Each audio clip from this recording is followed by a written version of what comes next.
نجية إبراهيم بلال وشهرتها كوكا، ممثلة مصرية والدها كان في الأصل يعمل ضابط في السودان، وأم ريفية مصرية. مولد 7 مارس 1917، ورحلت عن عالمنا يوم 29 يناير عام 1979 عن عمر ناهز 61 عام بعد صراع مع السرطان.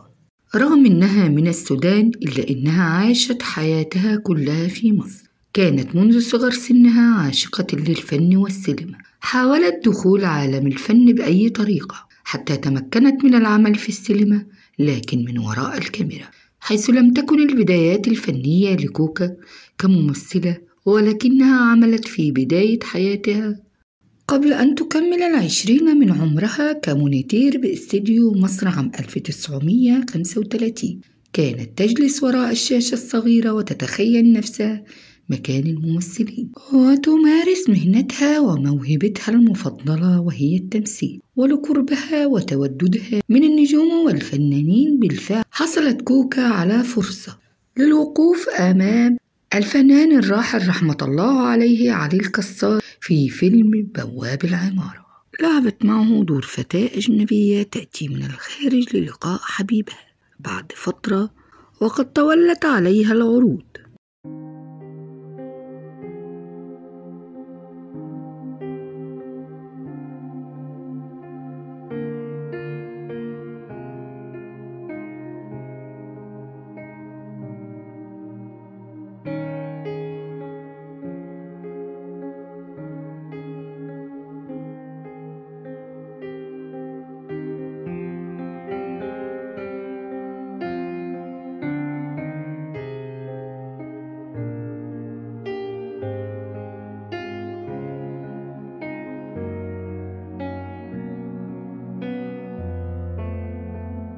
بالتسويق لها بكونها الفنانة الأفريقية، وقد كتبت الكثير من الصحف وقتها عن الفيلم، وانتشر الفيلم انتشارا واسعا حول العالم، وكان إتقانها للغة الإنجليزية بمثابة مفاجأة للعالم العربي لكونها عربية، الأمر الذي زاد من شعبيتها بشكل كبير. وهكذا انتقلت إلى عالم الفن، وحظت كوكا بشهرة عالمية، وأصبح يعرض عليها الكثير من الأعمال السينمائية، لكنها كانت تختار القليل منها، ومن ثم بدأت في حصر نفسها في أدوار الفتاة البدوية، لأنها كانت تشعر بارتياح في تقديم هذا اللون، وكانت تحس أن الجماهير تصدقها كثيرا في هذا الدور. جسدت كوكا دور البدوية في 16 فيلم سينمائي، ولم تخرج عن هذا الدور إلا في 3 أفلام فقط، هم فيلم مصنع الزوجات، وسجارة، وكاس، وبواب العمارة.